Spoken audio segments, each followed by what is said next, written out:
Hey everybody, and welcome back to Sunday Sound Design. This is episode 20. It's hard to believe we're already at episode 20. We're continuing our series where we walk through audio effects in Ableton Live. Today is going to be pretty weird because we are on Corpus. If you have Ableton Live Suite, you've probably seen Corpus. I would have to venture that probably most of you watching this have not used Corpus, and a lot of us probably steer away from it because the interface seems odd, it seems scary. I wanted to pull this up. This is the way Ableton's manual explains Corpus. It says Corpus is an effect that simulates the acoustic characteristics of 7 types of resonant objects, which essentially is like, hey, let's take this drum beat and route it through a membrane or a marimba or a string and see what it sounds like.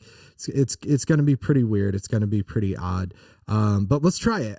I don't know every feature of this. I looked at the manual a little, but I thought, let's try to figure this out in real time together. This is what makes it super fun. Before I do that though, I want to encourage you to hit subscribe. So you see when I post next week's episode, will go live Sunday, 10 a.m. Central. I post a new video on this channel every single day, 10 a.m. Central. Not all about sound design, primarily focused on performing on stage with Ableton Live, but this is kind of a fun one every single Sunday to do this. So let's dive in, continue our series. First thing I've been doing on every one of these to mention is click the show hide button in the upper left-hand corner of live screen to show the Live's browser, and then click on audio effects to see your audio effects.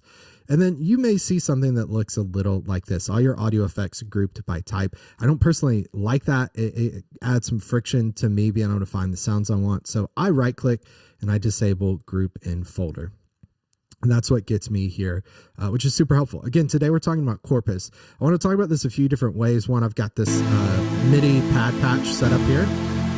We're going to use Corpus on this, which is going to make for some fun times. And then maybe we'll try like a upright piano or something and drum beats, and we'll see what we can explore here.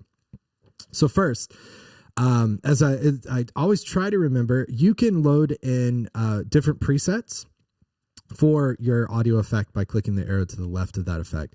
But we're going to start just by default from scratch, okay? So here it is, turned off. And we have beam set up as our first resonant type here. And we're going to enable it, see what happens. Pull our volume down. Dry wet is at 50%. And we'll turn our gain down a little. Okay. Go to Marimba. So this is the first thing we're doing, is changing the type of resonance that we have. Okay, this one I think is one of my favorites. Yeah. String is kind of like an instant drone pad creator, which is kind of fun. Okay, membrane. That could be kind of interesting.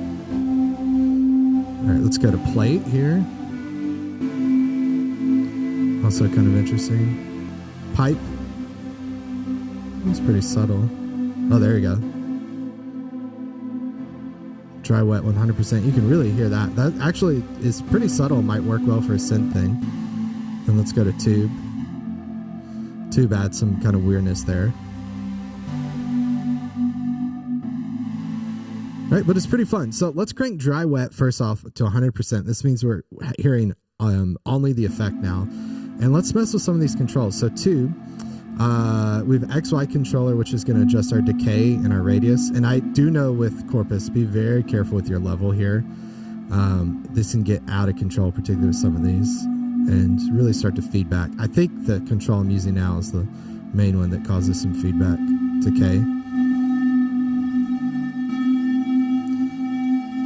There we go. So getting kind of out of control. You can blend that in. So that one in particular is not great, where I kind of got that set to. But let's go back to, I think it was plate is when I started to say this kind of sounds slightly useful. So, I mean, first off, let's just talk like from a soundscape perspective. Let's take that patch that I have there and turning that into like a soundscape thing, which is something that's like kind of like a pad, but something that can be used as like a drone ambient pad soundscape thing. I mean, that's gorgeous. Like, that's amazing sounding already. That just sounds really, really cool. So let's stay there for a moment, because that's kind of a space that I like and enjoy.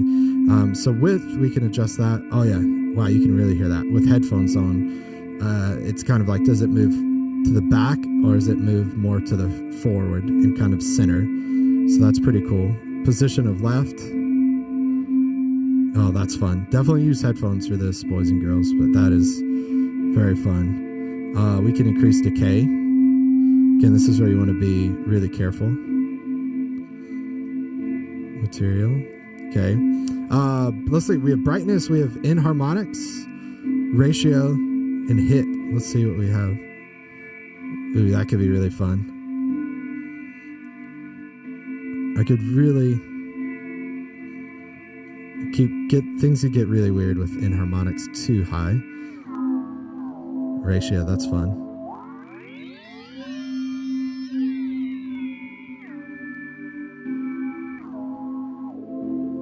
Oh, that's really cool. Tell me that's not usable. Increase our spread, maybe.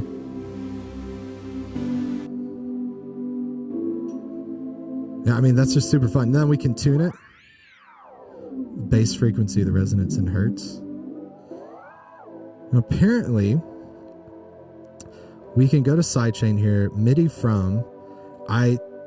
This may create a MIDI feedback loop. We'll figure it out in real time, but I want to see if I can use the MIDI notes from this clip to shape the bass frequency. I think it is, right? Or how do I just get this back to default? There we go. Hit delete. Yeah, there we go.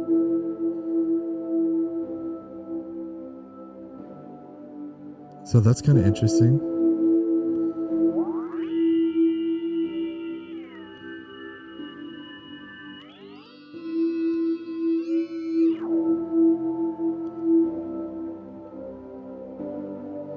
Again, that's like a really interesting tool kind of for sound shaping. Then we get into LFO.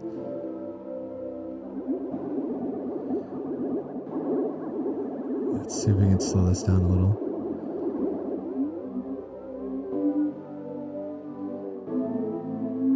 I don't know that I love LFO for sound shaping. Then we have a filter built in.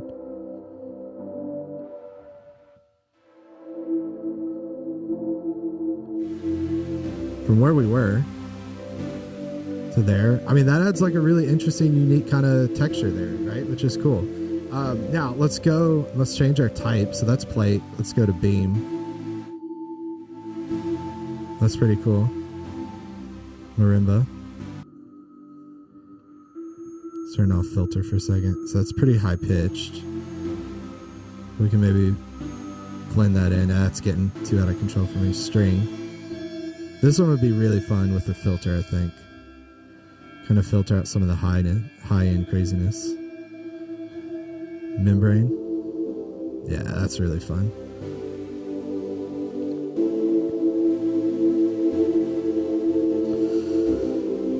Yeah, so I like that. Let's look at bleed. Bleed mixes a portion of the unprocessed signal with the resonated signal. Okay, let's see.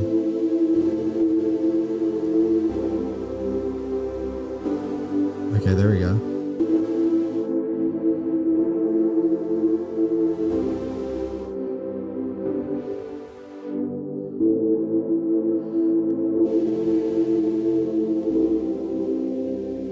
So that all sounds pretty useful to me. Now, typically the way I would use something like this is more in the studio than necessarily on the stage. And I would take maybe something like this.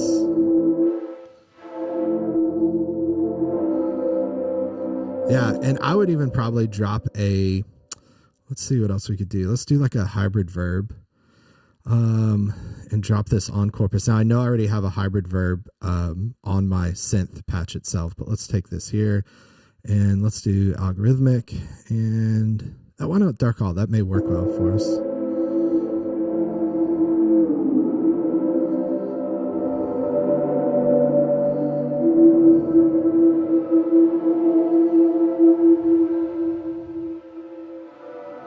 And then even if we like automated that and captured and recorded that, I mean, it's a really cool kind of texture, you know?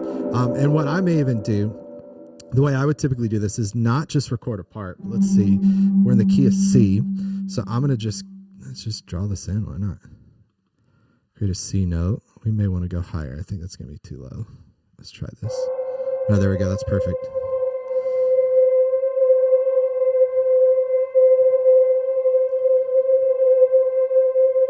You can almost do this without any reverb.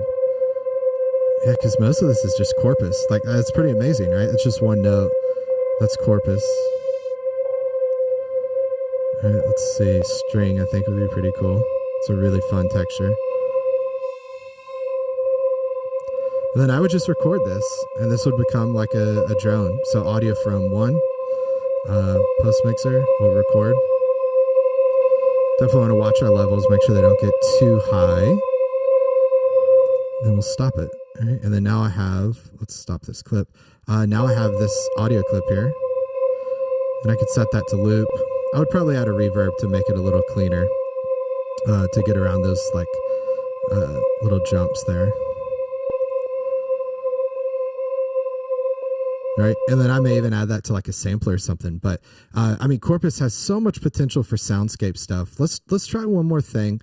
Let's do something crazy. I don't know how this is going to react, but let's take this drum beat that we used from a previous video. I think it was the last video we talked about compressor. Let's play this. Let's drop our tempo down. All right, let's try Corpus. I don't know where we're going to end up here, but let's see. So that's particularly pretty cool because we're basically generating pitch based on the drums. So adjusting dry wet makes that pretty interesting. And then again, we have all those controls.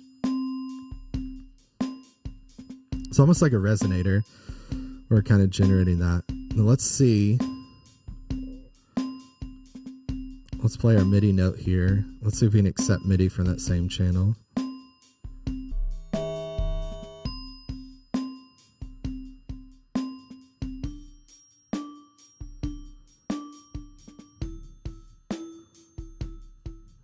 Let's try low note, see how that.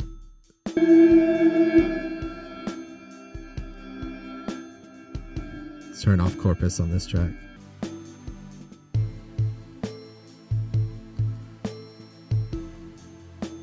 So that's pretty cool. That's our drums basically generating that pitch, which is cool. String is pretty neat.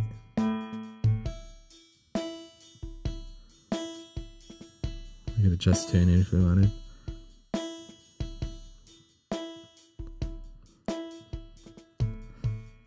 So, I mean, there's some pretty cool results we can get from Corpus. Again, it's a little more different than most audio effects I would go to. I think primarily for soundscapes, it's where I would go. But you can even see with drums, like throwing that in with drums. And I got to end this before I spend way too much time putting Corpus on everything. But you could see tons and tons of fun there. Be careful with volume. Really pay attention to dry, wet, your gain. But drop that on anything you can think of. See how it responds. I think you're going to have a lot of fun. So thanks for joining me for Sunday Sound Design. We'll see you back next week as we get into delay. That one's going to be fun. Everybody loves some delay. So we're going to dive into delay. We're going to have a lot of fun. I'll see you next Sunday, 10 a.m. Central. Take care, everybody. Bye.